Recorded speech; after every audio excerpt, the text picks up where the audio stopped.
Hello friends, आज हम लोग बात करेंगे इनकम टैक्स का। कैपिटल गेन कैसे होता है जब आप सेल करते हैं हाउस प्रॉपर्टी। आज हम लोग उसी टॉपिक का पर बात करेंगे। आज हम लोग का टॉपिक क्या रहेगा? Capital gain on sale of house property. House property आप सेल करते हैं तो उसका कैपिटल गेन कैसे अराइज होगा, उसमें एग्जेम्पशन कैसे मिलेगा। सेक्शन 54 में एग्जेम्पशन कैसे मिलेगा उसके बारे में हम लोग बात करेंगे। फिर सेक्शन 54 में उसके साथ हम लोग बात करेंगे और एक एग्जेम्पशन सेक्शन 54 इसी के बारे में बात करेंगे। आज ये तीनों टॉपिक का पर बात करेंगे, पूरा कवर इसमें मिलेगा, कोई भी एक डाउट नहीं रहेगा। आप जैसे इसको पूरा इसमें पूरा क्लैरिटी मिलेगा आपको, ये तीनों टॉपिक का पर पूरा क्लैरिटी मिलेगा आपको। आप कोई प्रॉपर्टी सेल किए हैं इस पीरियड में फिनेंशियल ईयर में, तो आप खुद कैलकुलेशन कर सकते हैं कितना कैपिटल गेन आएगा, उसमें क्या करेंगे तो वो कैपिटल गेन में टैक्स ना आएगा, एग्जेम्पशन मिलेगा। सारा चीज़ हम लोग इस वीडियो में बात करेंगे, हर चीज़ डिटेल्स में बात करेंगे। आप एंड तक देखिए, सारा इसका पर आपको क्लैरिटी मिल जाएगा। आप कोई प्रॉपर्टी सेल किए तो आप खुद उसका कैलकुलेशन कर सकते हैं, ठीक है। तो पहले हम लोग बात करेंगे, हम लोग capital gain on sale of house property. तो इसको जानने से पहले आपको उसका इनकम टैक्स का लॉ के बारे में पता करना चाहिए, जानना चाहिए कि क्या क्या इसमें है। आपको एक चीज़ ध्यान रखना पड़ेगा, पहले आपको पीरियड ऑफ होल्डिंग निकालना होगा। जो आप कैपिटल गेन जिसमें आप एराइज हुआ, जो हाउस प्रॉपर्टी आप सेल किए, उसमें पीरियड ऑफ होल्डिंग कितना था। पीरियड ऑफ होल्डिंग यानी आप जिस दिन परचेज किए या फिर आपके पास ओनरशिप जिस दिन आया, वहाँ से लेके जब सेल किए तब तक का डेट को हम लोग बोलते हैं पीरियड ऑफ होल्डिंग। उस पीरियड ऑफ का होल्डिंग का ऊपर बेस करेगा आपका लॉन्ग टर्म है वो एसेट, जो है लॉन्ग टर्म कैपिटल एसेट है या फिर शॉर्ट टर्म कैपिटल एसेट है। क्या आपका होगा? लॉन्ग टर्म कैपिटल एसेट और short term capital asset. Period of holding क्या दिखेंगे कि लॉन्ग टर्म कैपिटल एसेट होगा और शॉर्ट टर्म कैपिटल एसेट होगा। क्या चीज़ उसका नेचर है, उसी हिसाब से आपका टैक्स रेट भी चेंज होता है, ठीक है। तो पीरियड ऑफ होल्डिंग कैसे देखेंगे कि अप टू 2 इयर्स तक है। आप मतलब आप जिस दिन परचेज किए हैं उस दिन से लेके सेल पीरियड तक 2 साल हो रहा है या 2 साल से कम है, तो आप उस एसेट को बोलेंगे क्या? शॉर्ट टर्म कैपिटल एसेट, ठीक है। लेकिन वो जो आप पीरियड जो परचेज से लेके सेल पीरियड जो हेल्ड किए हैं मोर देन 2 इयर्स से ज़्यादा हेल्ड किए हैं, तो आप उस एसेट को बोलेंगे long term capital asset. Long term capital asset होगा तो उसमें क्या होगा कि इंडेक्स का बेनिफिट मिलेगा, इंडेक्स का बेनिफिट मिलेगा। लेकिन शॉर्ट टर्म कैपिटल एसेट में इंडेक्स का बेनिफिट नहीं मिलेगा। इंडेक्स क्या है बात करेंगे, ठीक है। उसके बाद टैक्स रेट क्या होगा? लॉन्ग टर्म कैपिटल एसेट होगा, उसमें बहुत सारा ये है, लेकिन अभी मैं लॉन्ग टर्म कैपिटल, इसमें क्या है, long term capital gain asset में उसमें शेयर वगैरह का भी जो लॉन्ग टर्म कैपिटल गेन होता है उसमें अलग रेट होता है। लेकिन टैक्स रेट यहाँ पे मैं बात करूँगा हाउस प्रॉपर्टी का, यहाँ पे बात करूँगा सिर्फ टैक्स रेट का हाउस प्रॉपर्टी, क्योंकि हम लोग का आज कॉन्सेप्ट है कैपिटल गेन एराइज हो रहा है किससे ना, हाउस प्रॉपर्टी आप सेल करने से। तो मैं अभी ये टैक्स रेट जो बात करेंगे अभी ये ध्यान रखेंगे, हाउस प्रॉपर्टी का ऊपर टैक्स रेट अभी बात कर रहे हैं। लॉन्ग टर्म कैपिटल गेन होगा तो हम लोग का ये क्या होगा, लॉन्ग टर्म कैपिटल गेन, तो इसमें होगा रेट 20%। इसमें होगा नॉर्मल रेट, नॉर्मल जो इंडिविजुअल होंगे तो नॉर्मल स्लैब रेट, तो नॉर्मल रेट के हिसाब से होगा। और यहाँ पे आप चीज़ ध्यान रखेंगे, ये जो इंडेक्स का बेनिफिट जो है ये तो हो गया पीरियड ऑफ होल्डिंग, ठीक है।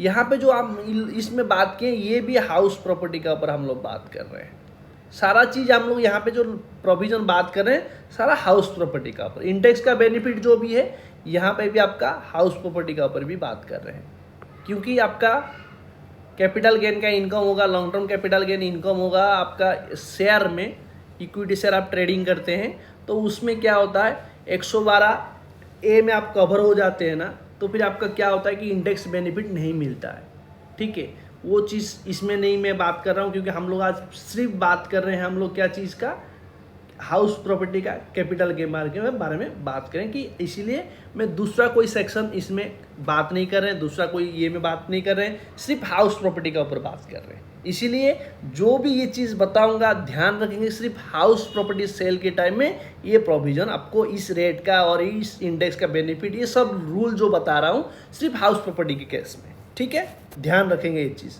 ये नहीं कि सर बोलेंगे कि सर अब तो यहाँ पे बोल दिए पीरियड ऑफ होल्डिंग 2 साल, लेकिन शेयर के टाइम में तो 1 साल होगा तो आपका लॉन्ग टर्म हो जाता है, 1 साल से कम होगा तो उसको शॉर्ट टर्म बोला जाता है।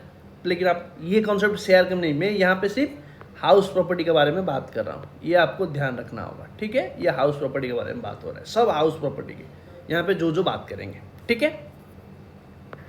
नेक्स्ट चलेंगे, टैक्स रेट पता चल गया, इंडेक्स का बेनिफिट किस में मिलेगा वो पता चल गया, पीरियड ऑफ होल्डिंग भी पता चल गया। अभी हम लोग बात करेंगे कि इसका कैलकुलेशन करेंगे कैसे, कि कैपिटल गेन कैसे कैलकुलेशन करेंगे।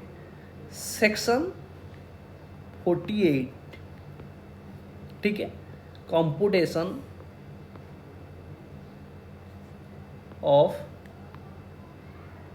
कैपिटल गेन, कंप्यूटेशन करेंगे सेक्शन 48 में। कैसे कंप्यूटेशन करेंगे ये ध्यान रखेंगे कि इसी हिसाब से आपको कैलकुलेशन करना होगा, इसको आप ध्यान रख लीजिए, ठीक है। नोटिंग करना है तो सारा चीज़ नोटिंग भी आप कर सकते हैं, एक एक पॉइंट ब्रीफली मैं बता रहा हूँ, ऐसे कोई नहीं बताएगा, ठीक है। ध्यान रख लीजिए, पहले आप कंप्यूटेशन करने से आपको क्या करना पड़ेगा, पहले फेयर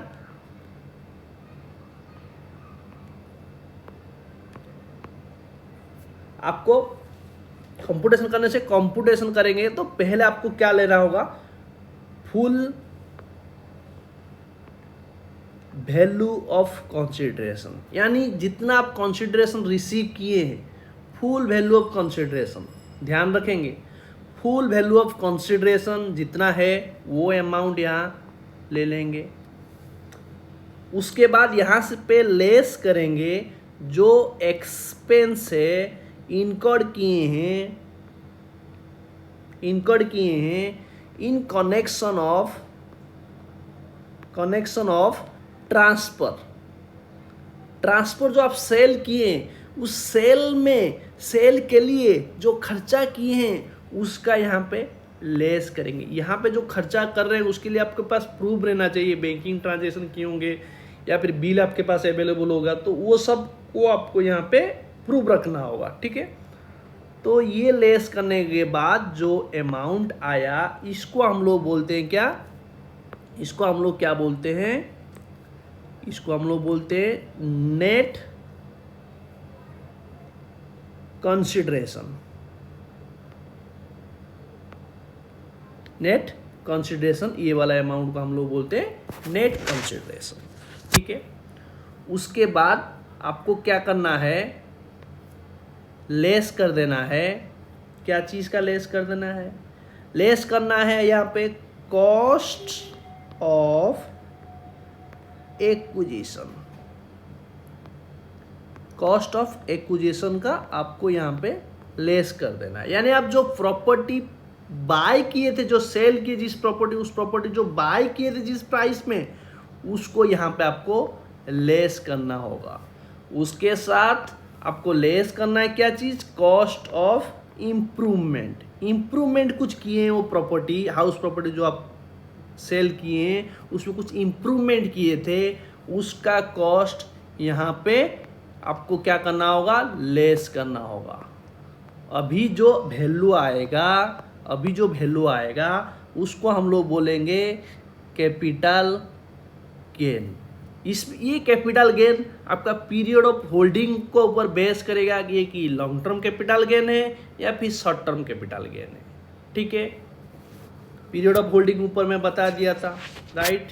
तो यहाँ पे आप देखेंगे क्योंकि ये जो अभी बताया ना कि शॉर्ट टर्म में होगा तो कोई इंडेक्स का बेनिफिट नहीं मिलेगा, क्योंकि मैं यहाँ पे बताया था आपको, ध्यान रखेंगे, यहाँ पे ध्यान है कि नहीं आपको, मैं दोबारा इसमें ये कर देता हूँ।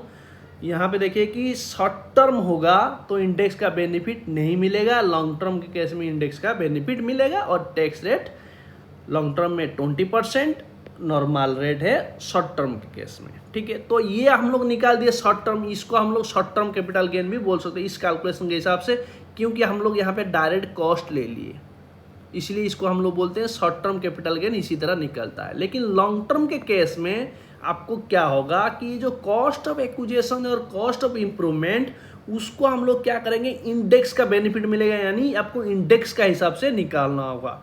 आपको क्या करना होगा, इंडेक्स का हिसाब से कॉस्ट ऑफ एक्विजिशन और इंडेक्स का हिसाब से कॉस्ट ऑफ इंप्रूवमेंट निकालना होगा।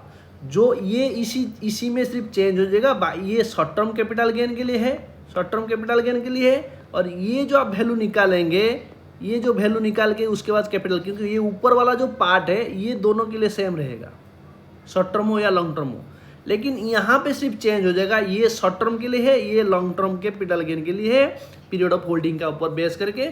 उसके बाद ये जो वैल्यू आएगा इसको हम लोग बोलेंगे long term capital gain, right. तो अभी हम लोग बात करें कि इंडेक्स कॉस्ट कैसे निकालेंगे।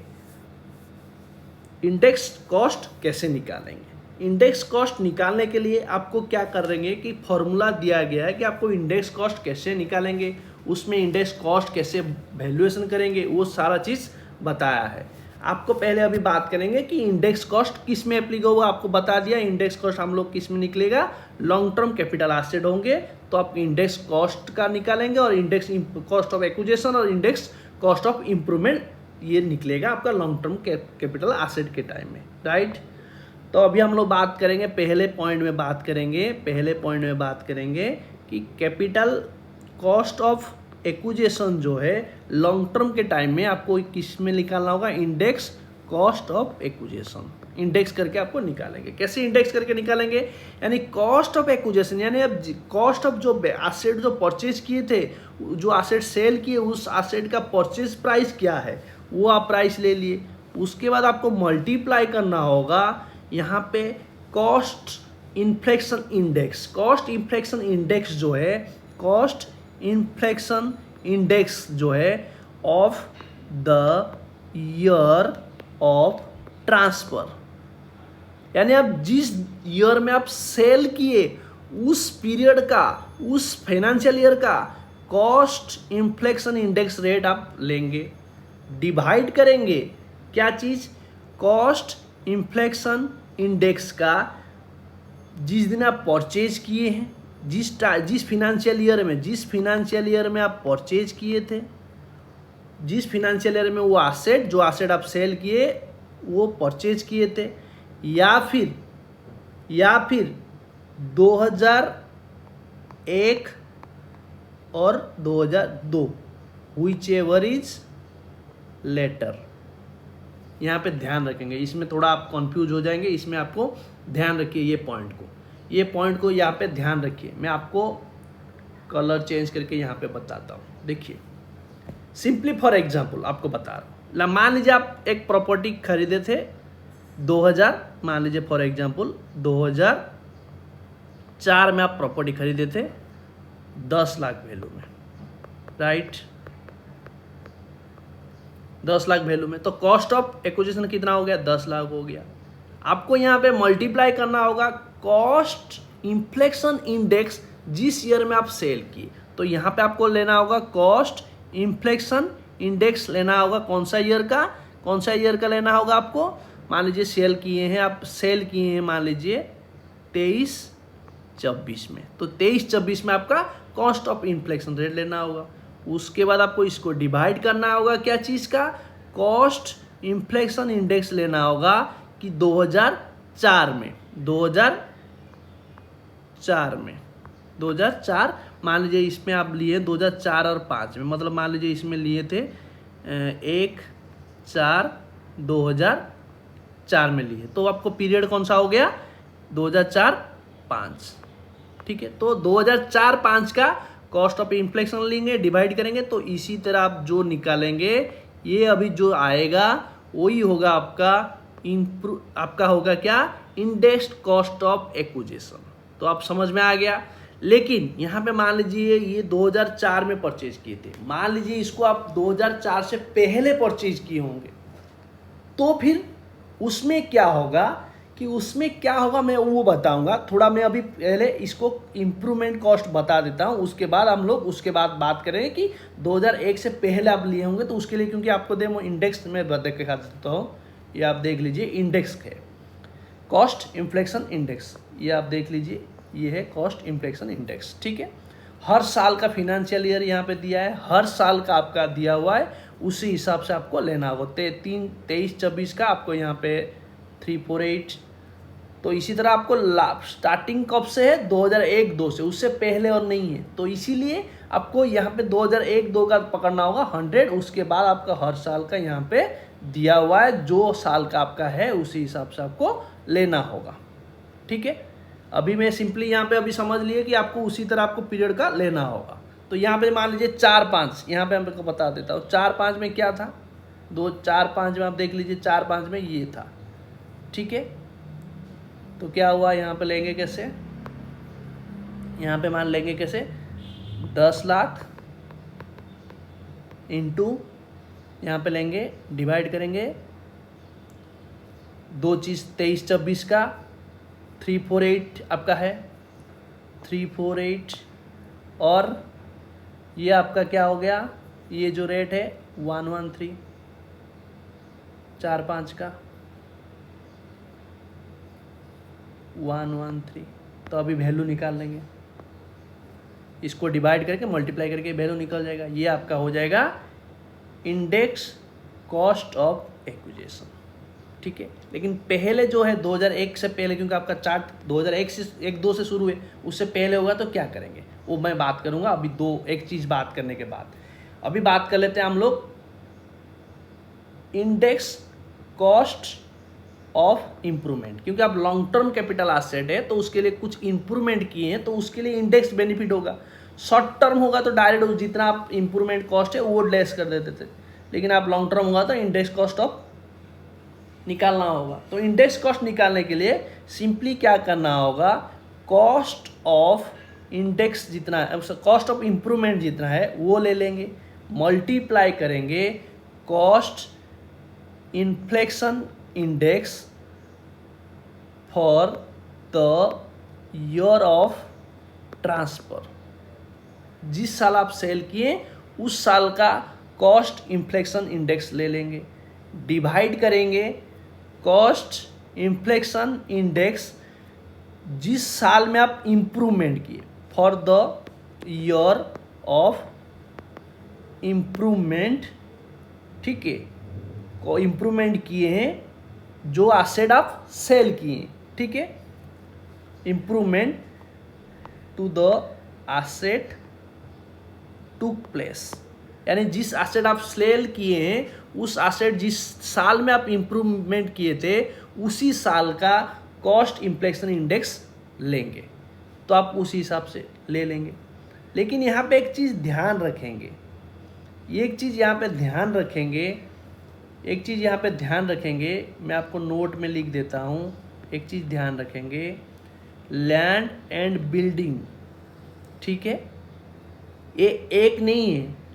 Income tax capital gain calculation करने के टाइम में ये दोनों का आप सेपरेट ट्रीटमेंट करेंगे। Buildings are separate asset for the purpose of capital asset. Capital asset के टाइम में आपको क्या करना होगा, लैंड और बिल्डिंग को अलग अलग कैलकुलेशन करना होगा। हो सकता है कि आपका लैंड 5 साल से परचेज किए थे, उसके बाद बिल्डिंग अभी बनाए 1 साल हुआ है बिल्डिंग, उसको आप सेल किए, तो दोनों अलग अलग हो गया।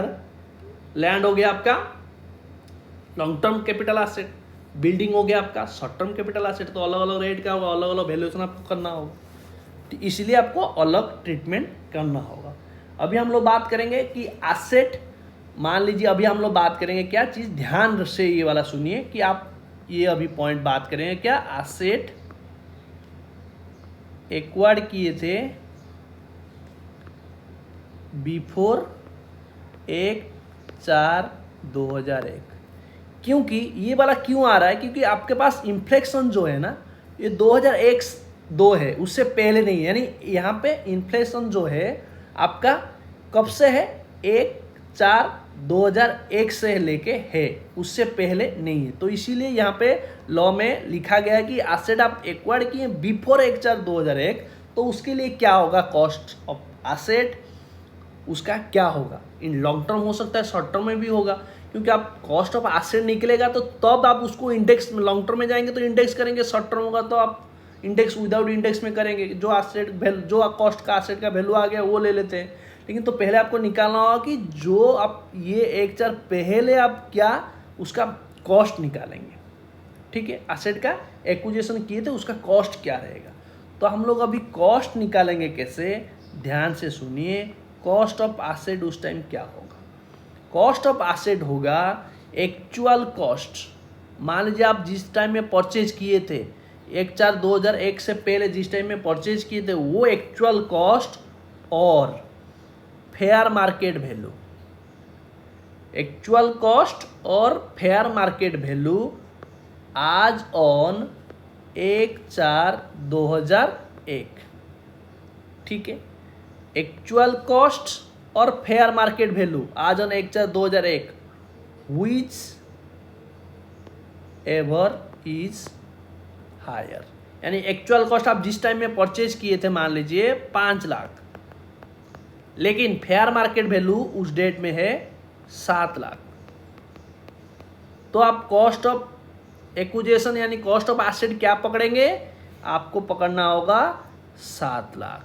तो इसी का ऊपर आप इंडेक्स निकालेंगे। यानी इंडेक्स कैसे निकलेगा, आपको मैं बताया था, मान लीजिए ये डेट अभी निकल गया तो आपको इसमें कैसे इंडेक्स निकलेगा, 7,000 रुपया 7 लाख इंटू ये आपका 100 रहेगा, क्योंकि 2001-2 में 100 है इसका, अभी क्योंकि हम लोग वैल्यू तो निकाले 1/4 में। उसके बाद आप जिस साल में सेल किए 23-24 में आप सेल किए तो 23-26 में इन्फ्लेशन इंडेक्स कॉस्ट आप ले लेंगे, इन्फ्लेशन इंडेक्स कॉस्ट ले लेंगे, कॉस्ट ऑफ इन्फ्लेशन इंडेक्स ले लेंगे। तो आपको ये इसी तरह आपको जो 1/4 पहले होगा तो आप इसी तरह निकालना होगा, उसका वैल्यू निकालना होगा। लेकिन यहाँ पे एक चीज़ ध्यान रखेंगे, क्योंकि इमूवेबल प्रॉपर्टी यानी हाउस प्रॉपर्टी आपका इमूवेबल है, तो उसके लिए क्या होगा, यहाँ पे फेयर मार्केट वैल्यू को कंसीडर करने से पहले एक बार ये कैलकुलेशन कर लेंगे कि सही में ये क्या, मतलब फेयर मार्केट वैल्यू हम लोग लेंगे कि नहीं।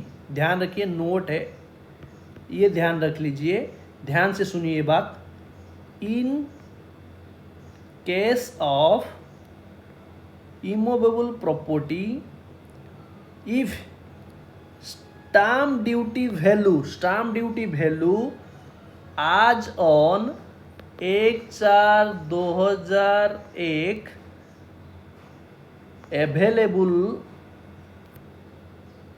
अवेलेबल है, then fair market value as on 1/4/2001 should not be more than standard stamp duty value आज ऑन 1/4/2001। क्या यहाँ पे बोला, हम लोग तो नॉर्मल केस में ले रहे थे कि जो कॉस्ट ऑफ एक्विजिशन पकड़ने यानी कॉस्ट ऑफ एसेट पकड़ रहे थे 1/4/2001 से पहले जो एसेट है उसका एक्चुअल कॉस्ट और fair market value as on 1/4/2001 में जो हायर है वो अमाउंट पकड़ ले रहे थे। लेकिन इमूवेबल प्रॉपर्टी के टाइम में क्या होगा, यानी बिल्डिंग के टाइम में मान लीजिए आप फ्लैट मतलब प्रॉपर्टी आप हाउस प्रॉपर्टी बेच रहे हैं, तो उसमें आपको क्या होगा कि 1/4/2001 में स्टाम्प ड्यूटी वैल्यू अवेलेबल है, तो स्टाम्प ड्यूटी वैल्यू से आपका फेयर मार्केट वैल्यू ज़्यादा नहीं होगा। यानी स्टाम्प ड्यूटी वैल्यू और फेयर मार्केट वैल्यू को कंपेयर करेंगे fair market value stamp duty value से ज़्यादा नहीं होगा। ये चीज़ आपको ध्यान रखेंगे। यानी आपको यहाँ पे क्या निकला, कॉस्ट ऑफ आपका हाउस प्रॉपर्टी के टाइम में क्या होगा, इमूवेबल प्रॉपर्टी के टाइम में क्या होगा कि कॉस्ट ऑफ एक्विजिशन यानी कॉस्ट ऑफ एसेट कैसे निकलेगा, पहले ये निकलेगा, ये कैसे निकलेगा, ए में एक्चुअल कॉस्ट ऑफ एसेट वो अमाउंट ले लिए, बी में कैसे निकालेंगे fair market value as on 1/4/2001, और ये हो गया stamp duty value as on 1/4 इतना। जो अमाउंट ये दोनों से जो लोअर है वो अमाउंट लेंगे यहाँ पे, और ये दोनों से जो हायर होगा वही होगा आपका कॉस्ट ऑफ एसेट और cost of acquisition. Got it. For example मैं आपको यहाँ पे बता रहा हूँ, एक्चुअल कॉस्ट मान लीजिए मेरा हुआ 5 लाख, मैं मान लीजिए इसी प्राइस में परचेज किया था, ये हो गया मेरा एक्चुअल कॉस्ट। बी में अभी निकालेंगे क्या, फेयर मार्केट वैल्यू, मान लीजिए 1/4/2001 में मेरा मान लीजिए है 8 लाख, और स्टाम्प ड्यूटी वैल्यू है 1/4/2001 में मान लीजिए 7 लाख। तो ये क्या होगा, ये दोनों में लोअर यानी 7 लाख, क्योंकि आपका स्टाम्प ड्यूटी वैल्यू से फेयर मार्केट वैल्यू ज़्यादा होना नहीं चाहिए। तो आप ये दोनों में जो लोअर है ये ले लिए। उसके बाद आपको ये दोनों में हायर जो होगा यानी 7 लाख, राइट। तो इसी को हम लोग मानेंगे cost of asset, right. Cost of asset इसी को मानेंगे, इसी को लेके आपको इंडेक्स करना होगा, समझ पाए। इसी को लेके, इस प्राइस को लेके आपको इंडेक्स निकालना होगा। इंडेक्स कैसे निकालेंगे, यानी आप इस डेट को, इस कौन सा डेट में आपको निकाले 1/4/2001 में, तो इसको आपको कैसे निकालेंगे, इंडेक्स कॉस्ट ऑफ एक्विजिशन कैसे निकालेंगे, 7 लाख आपको मल्टीप्लाई करना होगा फिनेंशियल, जिस फिनेंशियल आप सेल किए, मान लीजिए आप सेल किए 23-24 में, कॉस्ट ऑफ इंडेक्स निकाल देंगे, इंडेक्स निकाल लेंगे कॉस्ट उस साल का, डिवाइड करेंगे 100 में, क्योंकि आपका कॉस्ट ऑफ इंडेक्स इन्फ्लेशन का इंडेक्स क्या होगा 2001 में 1-2 में 100 था। यहाँ पे देख लीजिए, यहाँ पे 100 है, वही वैल्यू लेके ऐसे निकालेंगे, समझ पाए ये वाला पॉइंट। लेकिन यहाँ पे आप, ये हो गया आपका कॉस्ट ऑफ एक्विजिशन और कॉस्ट ऑफ एसेट। लेकिन मान लीजिए कुछ इंप्रूवमेंट किए थे 1/4/2001 से पहले, तो उसमें क्या होगा, वो इम्प्रूवमेंट का कॉस्ट जो है ना, इम्प्रूवमेंट का कॉस्ट को आप इम्प्रूवमेंट कुछ किए हैं बिफोर 1/4/2001 में, उस वैल्यू को आपको इग्नोर कर देना होगा, वो वैल्यू को आपको कंसीडर नहीं करना होगा, वो वैल्यू को आपको कंसीडर नहीं करेंगे। यानी इम्प्रूवमेंट 1/4/2001 से पहले जो किए हैं उसको यहाँ पे आपको कंसीडर नहीं करना होगा, ठीक है। ये चीज़ आपको ध्यान रखेंगे। अभी समझ में आ गया, यानी 1/4 के बाद क्या होगा और 1/4 के पहले क्या होगा, कैसे कॉस्ट निकालेंगे उस प्रॉपर्टी का। ये हो गया आपको समझ में, पूरा समझ में पाए, सारा क्लैरिटी मिल गया आपको। एक एग्जाम्पल के साथ मैं आपको समझा देता हूँ। अभी यहाँ पे एक एग्जाम्पल समझाता हूँ, ठीक है, कैसे कैपिटल गेन निकालेंगे। मान लीजिए मिस्टर रंजन, ठीक है, प्रॉपर्टी, एक बात करेंगे 2001 से पहले और एक बात करेंगे 2001 के बाद, ठीक है। पहले अभी बात करते हैं 2001 के बाद, राइट। तो हम लोग बात करेंगे मिस्टर रंजन प्रॉपर्टी क्या किया, हाउस प्रॉपर्टी परचेज किया था, परचेज किए थे मान लीजिए 10/4/2009 में, ठीक है। कितना प्राइस में, मान लीजिए 10 लाख में। तो इसको आप सेल किए, सेल टू राम, कब सेल किए, 15/6/2023 में। कितना में सेल किए, मान लीजिए इसको सेल किए 25 लाख, ठीक है, 25 लाख।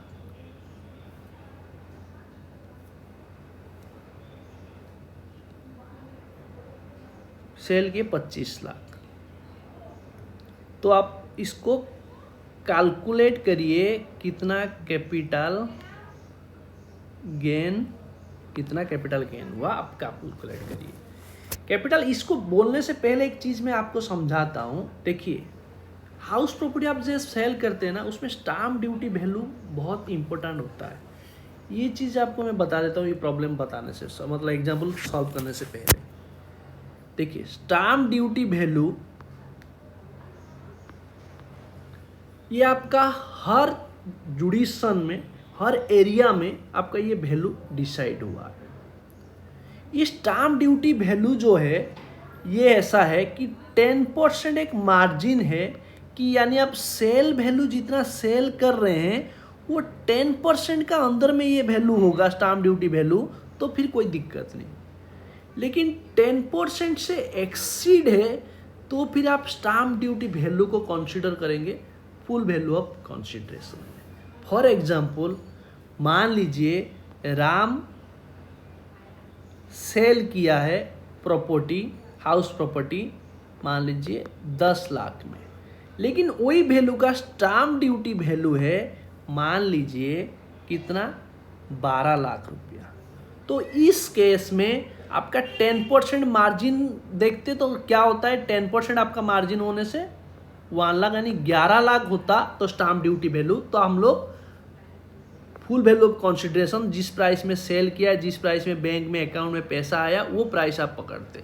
लेकिन इस केस में 10% से ज़्यादा है स्टाम्प ड्यूटी वैल्यू, तो फिर आपको यहाँ पे sale consideration, full value of sale consideration क्या मानेंगे, full value of sale consideration मानेंगे क्या ना, 12 लाख। ये चीज़ आपको ध्यान रखना पड़ेगा। ये 10% एक का बैरियर है, यानी 10% का अंदर में है तो फिर कोई दिक्कत नहीं, 10% से ज़्यादा है तो फुल वैल्यू ऑफ कंसिडरेशन मानेंगे स्टाम्प ड्यूटी वैल्यू। यानी यहाँ पे आप समझ सकते हैं कि हाउस प्रॉपर्टी के टाइम में देखेंगे कि सेल कंसिडरेशन, सेल वैल्यू और स्टाम्प ड्यूटी वैल्यू 10% का अंदर में है तो फिर कोई दिक्कत नहीं। 10% से ज़्यादा है, 10% से ज़्यादा है तो फिर आपको स्टाम्प ड्यूटी वैल्यू को लेना होगा, sale consideration, full value of consideration में लेना होगा सेल के टाइम में। ये चीज़ आपको ध्यान रखेंगे। तो फिर आपको यहाँ पे मैं एग्जाम्पल में आपको बताता हूँ। ये मान लीजिए फॉर एग्जाम्पल में इसको मैं अभी थोड़ा पीछे कर देता हूँ, ठीक है। अभी ये एग्जाम्पल में मान लीजिए मैं इसमें भी जोड़ देता हूँ, सेल वैल्यू कितना है रुपया और स्टाम्प ड्यूटी वैल्यू मान लीजिए इसका है 26 लाख को आज ऑन 15/6/2023 में। तो फिर आपका 10% कितना होता है 2.5 लाख, यानी दिस प्लस दिस, तो टोटल आपका कितना होता है 27.5 लाख तक आपका बैरियर है। तो 27.5 का अंदर में स्टाम्प ड्यूटी वैल्यू है तो फिर आपको सेल वैल्यू पकड़ना होगा आपका, जिस वैल्यू में आप सेल किए। तो इस केस में स्टाम्प ड्यूटी वैल्यू कितना है 26 है, तो फिर आपको इसी वैल्यू को पकड़ेंगे। लेकिन ये वैल्यू मान लीजिए इसको होता कि 30 लाख ये वैल्यू होता तो फिर आपको क्या पकड़ना पड़ता कि 30 लाख आपका फुल वैल्यू ऑफ कंसिडरेशन पकड़ते, ठीक है। मान लीजिए इसको भी मैं 30 लाख पकड़ता हूँ तो ये आपका 30 लाख होता, तो क्योंकि आपका ये मार्जिन है 10% का, तो आपको यहाँ पे फुल वैल्यू ऑफ कंसिडरेशन, जैसे कैपिटल गेन कैलकुलेशन करने के टाइम में full value of consideration 30 lakh लेंगे, लेस करेंगे कुछ ट्रांसफ़र के टाइम में कुछ खर्चा किए हैं तो एक्सपेंस कुछ किए हैं तो नहीं है कुछ, तो वही 30 लाख रहा।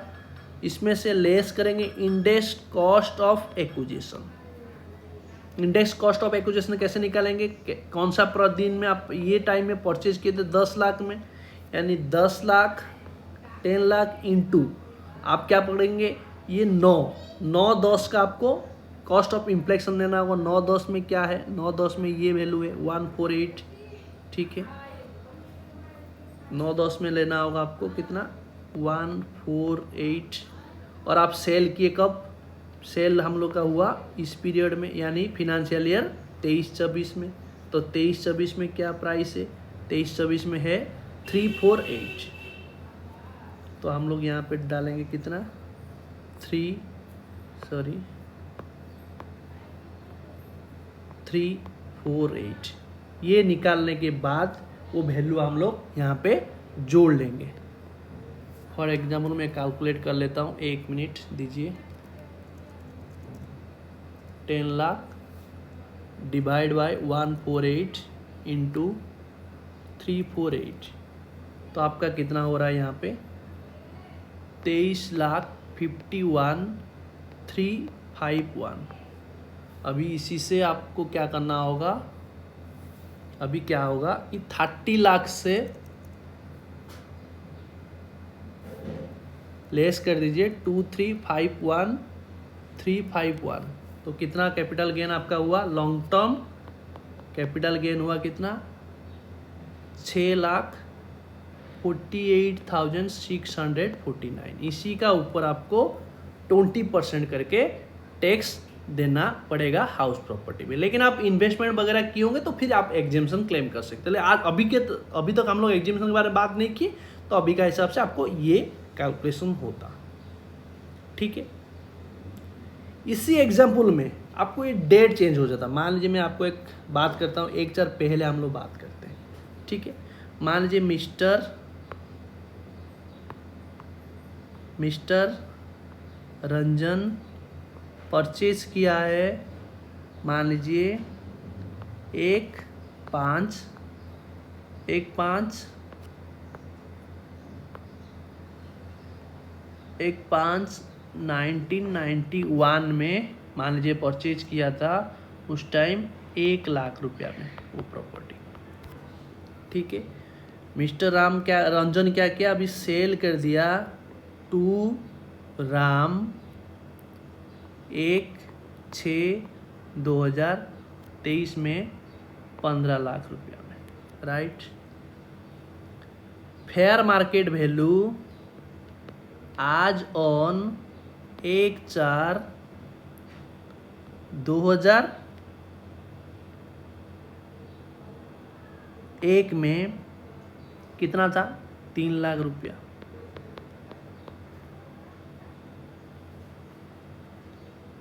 और stamp duty value as on 1/4 में कितना था 2 लाख रुपया। तो इसका कैपिटल गेन कितना होगा निकालेंगे। कैसे निकालेंगे, बाकी यहाँ पे सेल का टाइम में स्टाम्प ड्यूटी वैल्यू भी हम लोग दे सकते हैं, लेकिन मैं अभी नहीं दे रहा हूँ। अब मान लीजिए कि स्टाम्प ड्यूटी वैल्यू भी सेल डेट में स्टाम्प ड्यूटी वैल्यू भी वो 15 लाख था, तो उसमें कोई चेंजेस नहीं होगा फुल वैल्यू ऑफ कंसिडरेशन में, मान लीजिए, ठीक है।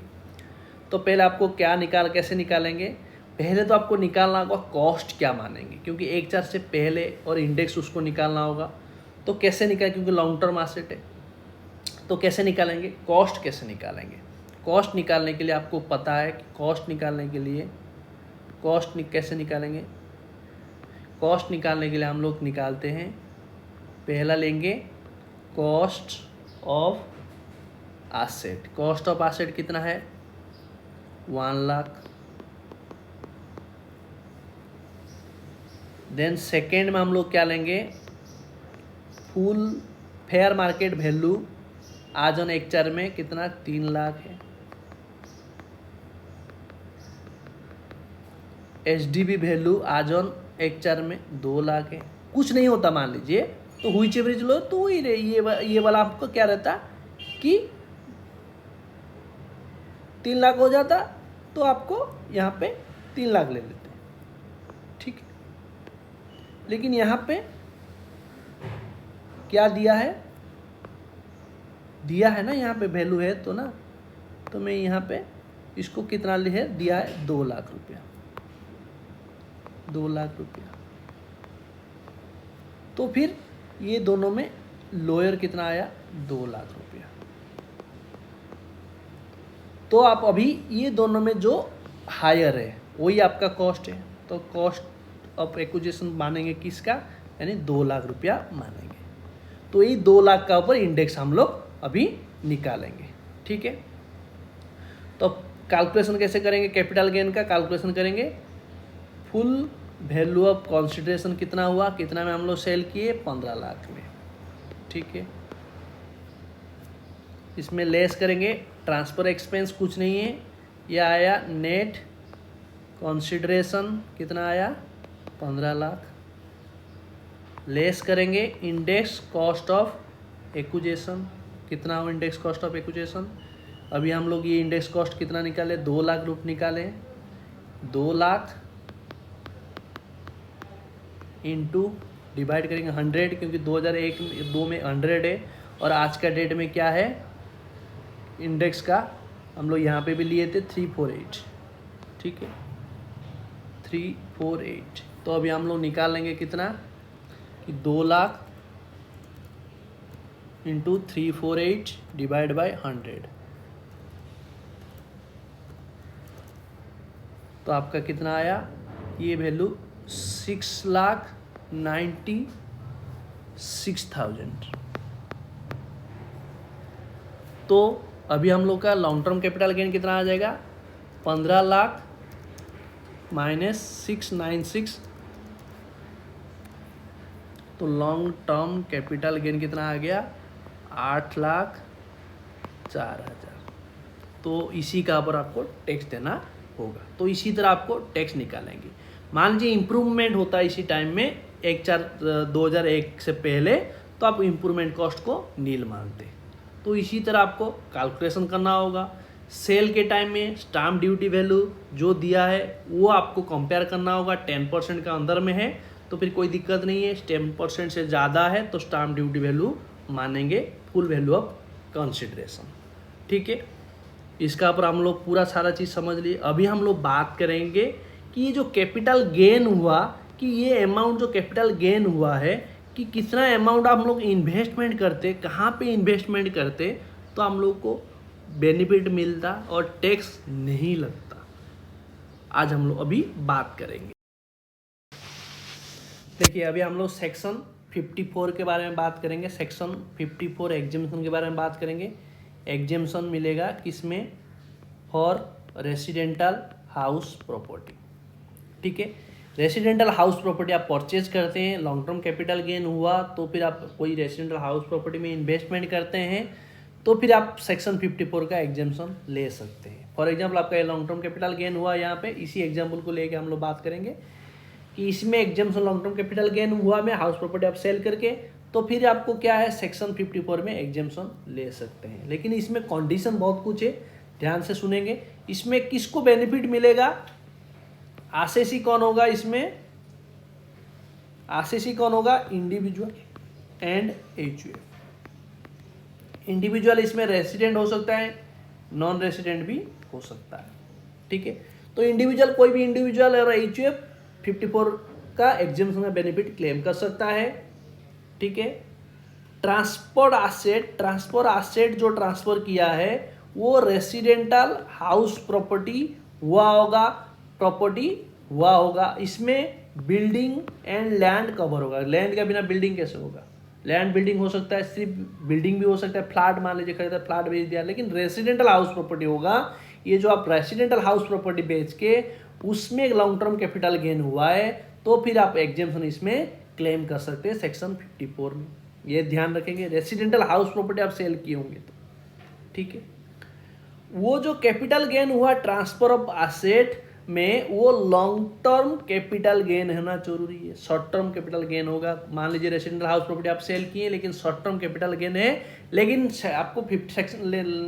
आपको सेक्शन 54 में एग्जाम्पशन नहीं मिलेगा, सिर्फ लॉन्ग टर्म कैपिटल गेन वाला को ही मिलेगा। ये भी एक कंडीशन है, कंडीशन सब फुलफिल करना होगा, ठीक है। और क्या होना चाहिए कि एक ही हाउस प्रॉपर्टी आप खरीद पाएंगे, इसमें one residential house property in India. ठीक है, एसेट आप क्या करेंगे, एसेट टू बी एक्वायर्ड कर सकते हैं क्या, one residential house property in India. India में आप खरीदेंगे तो भी बेनिफिट मिलेगा वन रेसिडेंटल हाउस प्रॉपर्टी। लेकिन आप दो हाउस प्रॉपर्टी खरीदते हैं एक ही टाइम, मान लीजिए दो हाउस प्रॉपर्टी का ले रहे हैं, सेक्शन 54 में बेनिफिट लेना चाहते हैं, दो हाउस प्रॉपर्टी खरीदेंगे तो फिर आप बेनिफिट ले सकते हैं। वन हाउस प्रॉपर्टी तो बताया गया है, लेकिन इसमें एक्सेप्शन रखा गया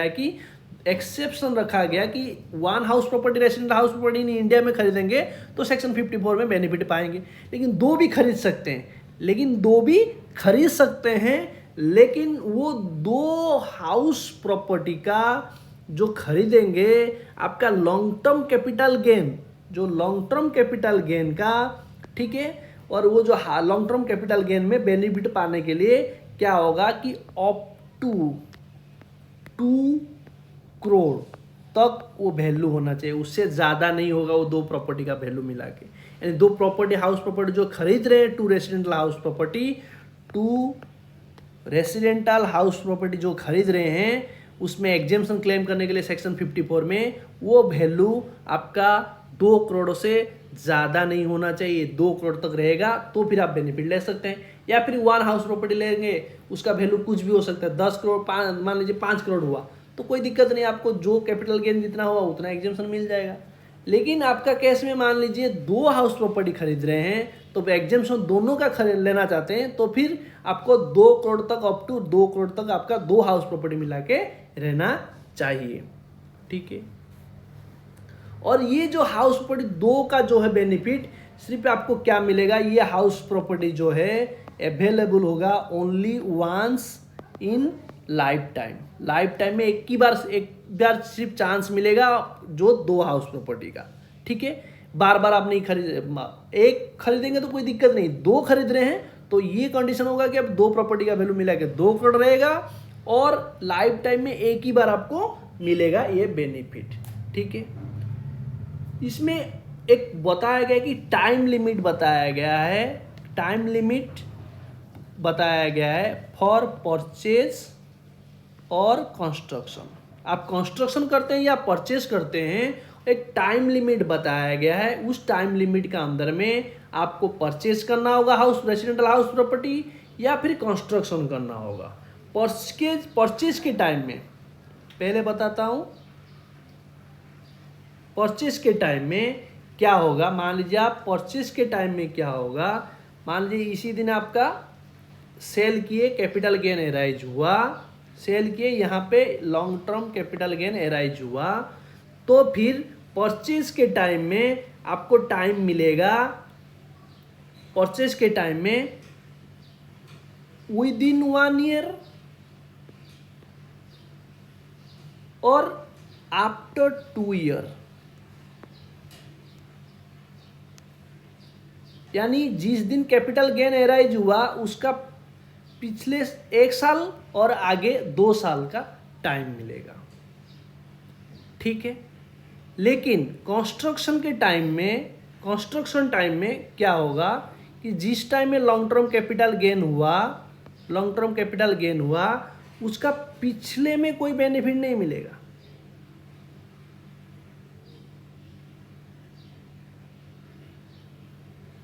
पिछले में कंस्ट्रक्शन कंप्लीट कर लिए थे, उसका कोई बेनिफिट नहीं मिलेगा। उसका कंस्ट्रक्शन कंप्लीट होगा कब तक, आपको 3 ईयर, यहाँ पे 3 ईयर का अंदर में कंस्ट्रक्शन कंप्लीट होना चाहिए। यहाँ पे कंस्ट्रक्शन आप इस पीरियड में बना रहे थे स्टार्टिंग में, लेकिन कंस्ट्रक्शन कंप्लीट हुआ इस पीरियड में तो फिर आप बेनिफिट ले सकते हैं। लेकिन कंस्ट्रक्शन इस पीरियड में, मतलब कैपिटल गेन इस डेट में कंप्लीट हुआ, इससे पहले आप कंस्ट्रक्शन कंप्लीट हो गया है तो फिर यहाँ पे बेनिफिट नहीं मिलेगा। लेकिन आपका कंस्ट्रक्शन चल रहा है, लॉन्ग टर्म कैपिटल होने के बाद आपका कंप्लीट हुआ तो फिर 3 साल का अंदर में हो गया तो आपको यहाँ पे बेनिफिट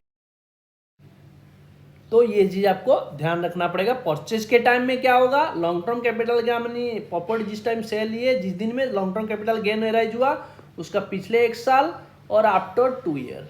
लेकिन कंस्ट्रक्शन के टाइम में लॉन्ग टर्म कैपिटल गेन जिस दिन हुआ उसका 3 ईयर, नेक्स्ट 3 ईयर का अंदर में कंस्ट्रक्शन कंप्लीट हो गया, तो फिर आपको ये बेनिफिट मिलेगा सेक्शन 54 में।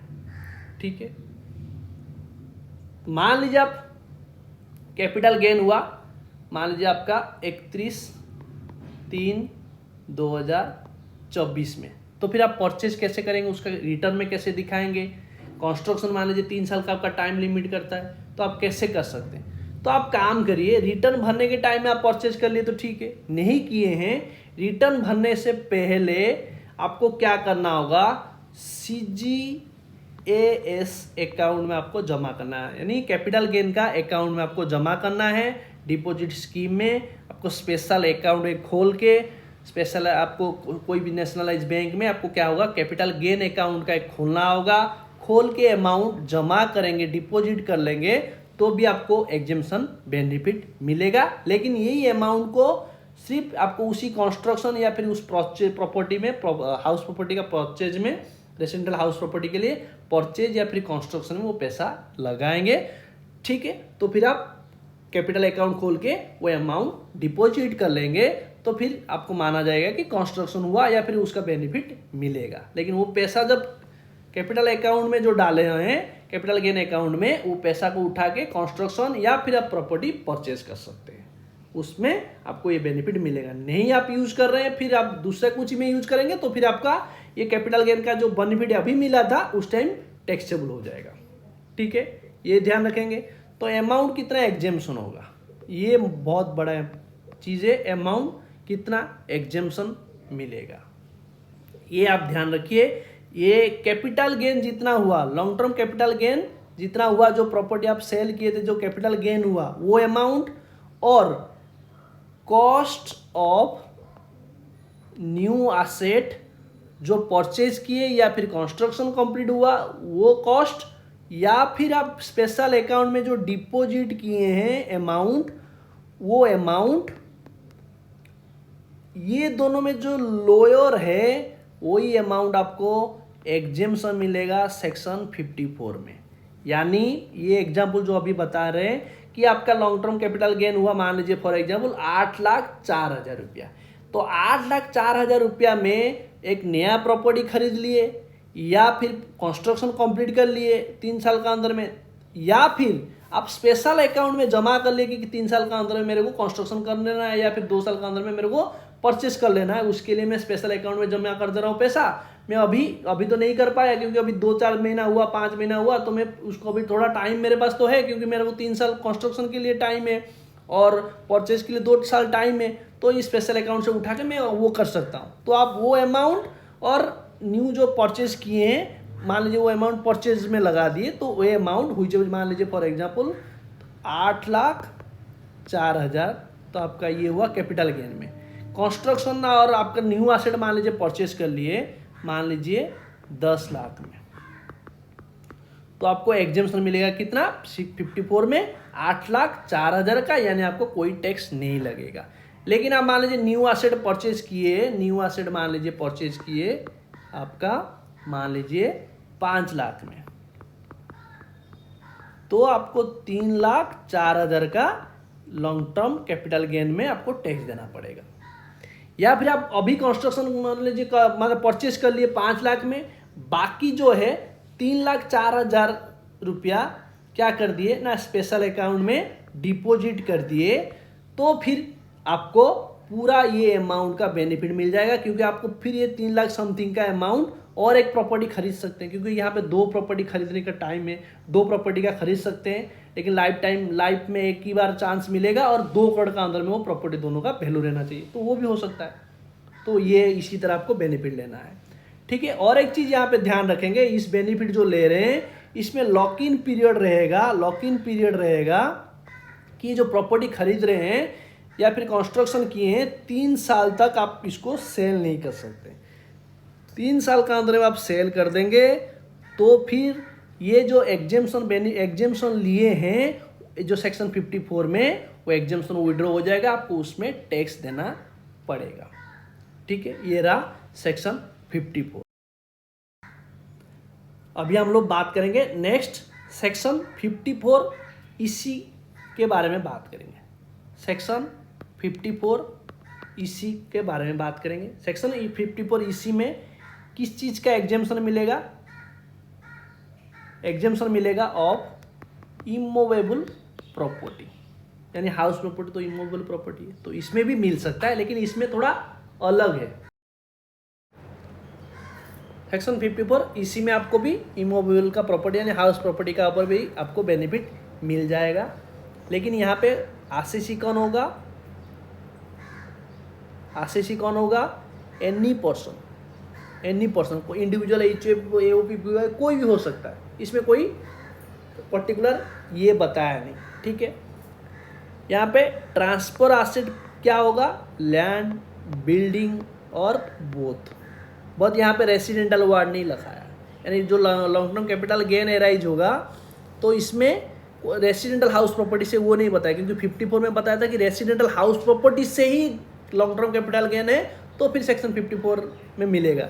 यहाँ पे 54 इसी में बोला है कि लैंड एंड बिल्डिंग और बोथ से हुआ रेसिडेंटल नॉन रेसिडेंट दोनों में कोई इसमें इशू नहीं है। लॉन्ग टर्म यहाँ पे बताया गया कि कैपिटल गेन होना चाहिए ट्रांसफर ऑफ एसेट में, लॉन्ग टर्म कैपिटल गेन होना चाहिए। ये एक कंडीशन है कि लॉन्ग टर्म कैपिटल होगा तो बेनिफिट मिलेगा, लेकिन ट्रांसफर ऑफ एसेट लैंड हो सकता है, बिल्डिंग हो सकता है और बोथ हो सकता है, लेकिन यहाँ पे रेसिडेंटल वार्ड नहीं है, लेकिन सेक्शन 54 में रेसिडेंटल वार्ड बताया था।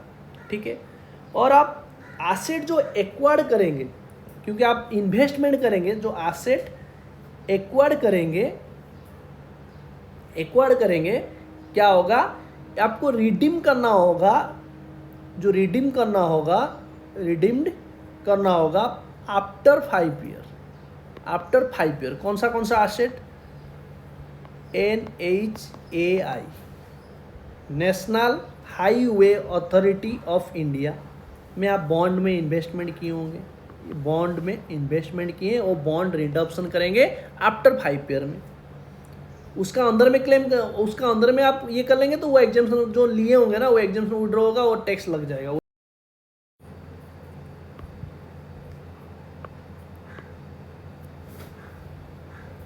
National highway authority of India NHAI में, या फिर RECL बॉन्ड में, या फिर PFCL power finance corporation limited का बॉन्ड लिए होंगे, या फिर Indian railway finance corporation limited का बॉन्ड लिए होंगे। तो फिर आप इस सब में बॉन्ड लिए होंगे और ये बॉन्ड 5 साल के बाद आप सेल कर रहे हैं यानी रिडीम कर रहे हैं, तो फिर आपको ये बेनिफिट मिलेगा सेक्शन 54 इसी में। मैक्सिमम यहाँ पे एग्जेम्पशन मिलेगा 50 लाख से ज़्यादा नहीं मिलेगा। 50 लाख मैक्सिमम बेनिफिट यहाँ पे मिलेगा। यहाँ पे टाइम लिमिट बताया गया है कि आप परचेज कर सकते हैं, यहाँ पे जो आपका परचेज कर सकते हैं, ये जो बॉन्ड परचेज कर सकते हैं कब तक? Within 6 month from transfer of asset का 6 महीने का अंदर में ये बॉन्ड आप परचेज कर सकते हैं। ठीक है, लेकिन यहाँ पे स्पेशल डिपॉजिट अकाउंट में आप जमा नहीं कर सकते, यहाँ पे अलाउ नहीं है जमा करने का। ठीक है, ये ध्यान रखेंगे। लेकिन आपको यहाँ पे विदिन 6 मंथ का अंदर में आपको ये जो है इस बॉन्ड में आपको परचेज कर लेना होगा। ठीक है, इसमें कैपिटल गेन कैसे कैलकुलेशन करेंगे, कितना आपको एग्जेम्पशन मिलेगा, अमाउंट ऑफ एग्जेम्पशन कितना कैलकुलेशन कैसे करेंगे? जो कैपिटल गेन हुआ वो अमाउंट, और आप जितना new asset, cost of new asset means ये जो bond, new bond, asset means यहाँ पे बॉन्ड, वो वैल्यू। ठीक है, आपका ये दोनों में व्हिच एवर इज लोअर जो रहेगा वही आपको सेक्शन 54 इसी में एग्जेम्पशन मिलेगा। लेकिन ध्यान रखेंगे यहाँ पे मैक्सिमम एग्जेम्पशन मिलेगा 50 लाख, उससे ज़्यादा नहीं होगा। मान लीजिए आपका कैपिटल गेन हुआ मान लीजिए 60 लाख और आप बॉन्ड में भी 60 लाख लगा दिए, तो आपका व्हिच एवर इज लोअर हो रहा है 60 लाख, लेकिन आपको मैक्सिमम एग्जेम्पशन मिलेगा 50 लाख, उससे ज़्यादा नहीं मिलेगा। ठीक है।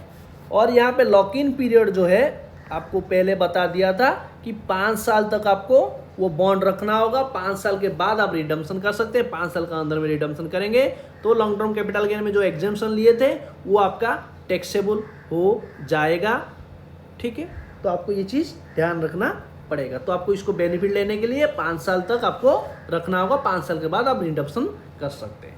और आपको 6 महीने का टाइम देता है कि 6 महीने का अंदर में आपको वो बॉन्ड जो है ये बॉन्ड आपको खरीद लेना पड़ेगा। 6 महीने का अंदर में अपनी जिस दिन आप सेल किए प्रॉपर्टी हाउस प्रॉपर्टी उसका 6 महीने का अंदर में आपको ये खरीद लेना पड़ेगा, तो फिर आपको ये बेनिफिट मिलेगा। समझ में आ गया? यानी आपको अभी कैपिटल गेन होगा हाउस प्रॉपर्टी में, रेसिडेंटल हाउस प्रॉपर्टी में, तो फिर आपको क्या कर सकते हैं कि ये दोनों सेक्शन में आपको जा सकते हैं एग्जेम्पशन क्लेम करने के लिए। तो इसी तरह आपको एग्जेम्पशन ले सकते हैं। ठीक है।